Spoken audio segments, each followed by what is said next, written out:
And now we begin with the top stories making the rounds on the show for today, starting with air safety. To ensure continuous safety in the air and on the ground, the Nigeria Civil Aviation Authority (Ncaa) has advised pilots and airline operators to exercise caution during hazardous weather this dry season. The regulatory agency also threatened to sanction any pilot, airline, or stakeholder who violates any safety measure put in place at this time, warning that the safety of humans and equipment would not be taken for granted by the agency. A statement signed by the Director General of Civil Aviation, Musa Nuhu, said that the warning was contained in an advisory circular by the Directorate of Aerodrome and Airspace Standards addressed to all pilots and airline operators. Nuhu emphasized that the advisory circular was intended to alert pilots about the nature of weather associated with the dry season in Nigeria, ranging from moderate to severe dust haze and early morning fog. Moving on, as Nigeria prepares for its 2023 general elections in 2 months, President Muhammadu Buhari urged that a free and fair election remains his priority. Buhari disclosed in a statement recently expressing the progress Nigeria's electoral institution has made under his administration. According to him, the presidency hopes for a free and fair election in 2023. He urged that the legacy he wants to leave behind as president is that of a stress-free election, which would be a catalyst for progress in West African democracies 2023. The Nigerian Senate has explained why it postponed the passage of the 2023 appropriation bill to Wednesday, December 28, 2022. The upper legislative chamber attributed the action to some obvious problems in the document, adding that the Senate had some challenges in receiving the report on the 2023 budget from the Appropriation Committee. Recall that earlier in October 2022, President Muhammadu Buhari presented a sum of 20.51 trillion naira as the budget estimate for the 2023 fiscal year to a joint session of the National Assembly. The 20.51 trillion naira budget, which is the highest so far in the nation's history, is the last to be presented by the president before his tenure elapses. And finally, Nigerian air passengers are paying more to travel this Christmas, as one-way tickets by most of the airlines cost the 100,000 naira mark for economy seats. While the fares remain relatively stable for the northern routes, except for Ilorin, where airlines are charging between 70,000 naira and 80,000 naira for a one-way ticket, report shows that Ibom Air is charging as high as 130,000 naira on the Lagos-Enugu route for the same class of seats. The current airfares are the highest ever seen in the history of the Nigerian aviation industry. These are the stories we're tracking at this hour, and joining me to make sense of this is Charles Fakroha, a stockbroker and iBrandTV business analyst. He's right here with me in the studio. Good to have you join us today. Good morning. It's a pleasure being here. Yeah, you can say that again. So let's start with the very first story. Ncaa warning of, airlines, warning them of hazardous weather. What's your thought?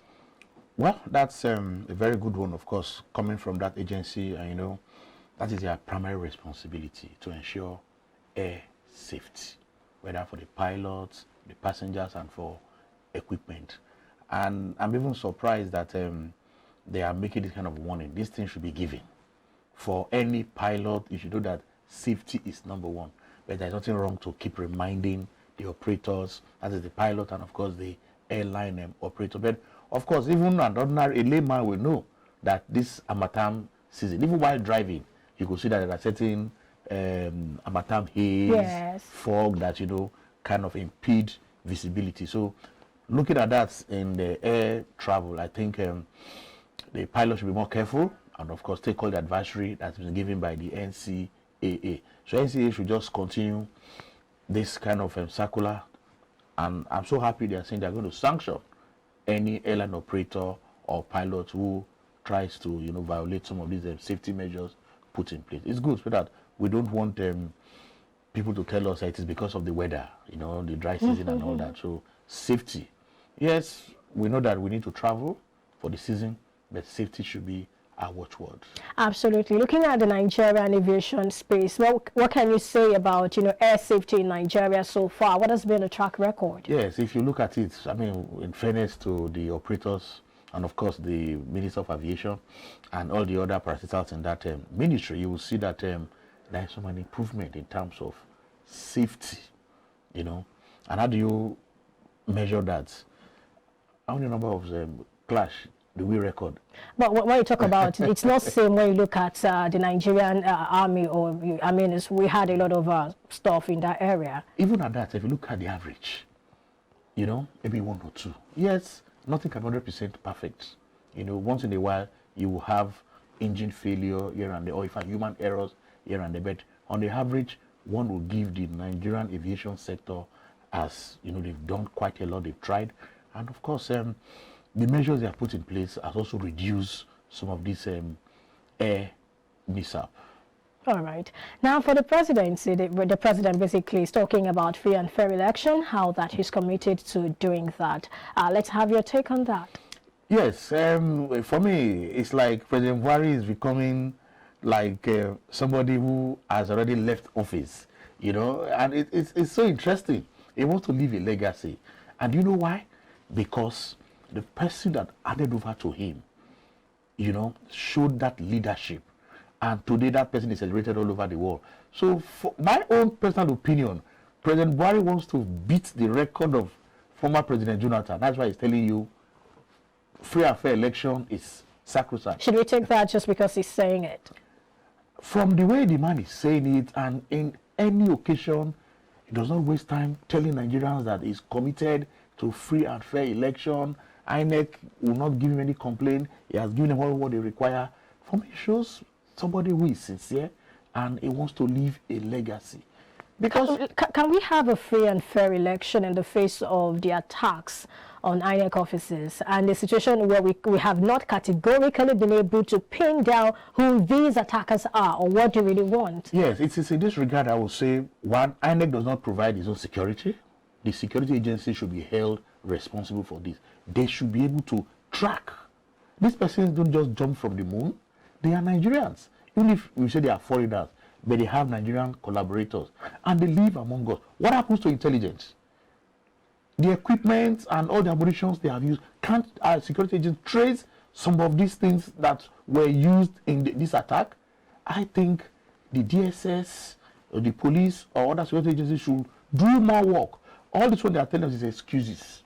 And of course, you can even hear sometimes where the Attorney General's office is saying they have not received any request to prosecute any or arrest any of these persons that were arrested for prosecution. It shows that the security services are not doing enough in terms of protecting INEC facilities. They should be aware that free and fair election goes with our economic growth. So they should do everything they can to arrest and prosecute those persons who are involved in this attack of INEC facilities. Yes, whether we have free and fair election, I've listened to the chairman of INEC.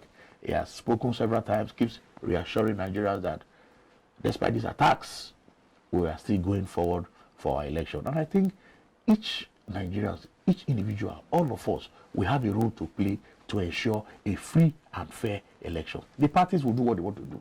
They will campaign. Yes, they will monetize. They will entice. They will do so many things. Incentivize. That is parties. It's now left for the average Nigerian, the party agents, and of course the electoral officials to ensure that we do what is right. And I think once the will is there, the way will be shown to us. All right. Well, let's look at the budget now. Senate has explained why it's postponing, the passage of that particular one. What do you think about that? Well, one would say for the Nigerian Senate, yes, they are trying to do a very good job. And if documents have been brought to you and you are seeing some irregularities, and of course, before your own committee, presented the report, there are issues here and there. And in their wisdom, they say, no, let's hold on before we are going to approve or deliberate on this report. Let's give it some time. And of course, I think there's nothing wrong. And of course, one will have said, since they are going on recess, maybe till January. But I'm happy they are saying by Wednesday, they're going to look at it. So it shows... Yeah, because of the cycle. They want to maintain exactly. the cycle, So it shows some seriousness. I mean, if they have said, oh, we'll be working since we want to go and we're coming back in January, nothing can be done, But so I'm happy with the leadership of the upper chamber and, of course, the House of Rep, because we want to see that appropriation bill, the documents there, all the items there, everything is free, fair, and at the same time reflecting what Nigerians want in terms of our development. So I think postponing it to Wednesday is a good development. Well, I'm just wondering, why do we always have irregularities? I mean, sometimes you hear budget padding, we hear all those insertions, you hear stories like that. Aren't we, mature enough to go beyond all these? No, even if you take an organization, Nigeria is an organization, and when you are preparing your budget, there are different interests and different things. People want their interests to be taken care of, and all that. They say, okay, if this year or last year we spent this amount with inflation, there are a lot of, and that is why the Senate is there, or the House of Assembly members, they are there. Executive will do all what they want to do and just present to these people, and they will look at it item by item and say, yeah, this is too high, no, and all that. So I think we will continue to have this. It is a matter of reconciling all the different interests. So whether it is being padded, this item is there, a minister will say, this item I'm not aware. For me, that particular minister should be held responsible. Because if there's an item under your ministry and you are saying you are not aware, then that means you have not even gone through your own budget, your ministry budget, before presenting it. So it's a lot of responsibility for each of these ministers, and of course the MDAs. Do your own proper work before the thing gets to the wise men and women in the National Assembly. All right, for the one-way ticket hitting 100,000 naira and above, what do you have to say about that? Well, in another platform, I've mentioned that we should understand the essence of the season is love and giving. So if the airlines, well, I don't blame them, they're in business. They have to recoup their cost and, of course, make some profit.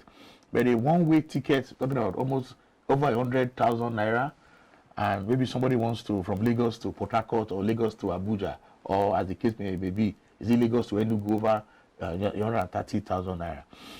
Yes, it's concern. It's a big concern. One has to worry. But again, I will advise, if it is not that essential, then you could celebrate the festivity where you find yourself. Yes, I know some persons, they want to go and meet their families and all that, but personally for me, I don't even like traveling during festive period, because I know that logically things will go up. But I think the fares are really too high. But for those who don't have a choice and they can afford it, fine, you can travel. But what I will advise is, let us do everything with caution because of the season. All right. Thank you so much for sharing your thoughts with us on the show today. Thank you. It's always a pleasure. You can say that again. Yeah. Well, still to come after the break, the Ncaa all-share index and market capitalization appreciated by 0.79% to close the week at 49,706.09 and 27.074 trillion respectively. We're back shortly.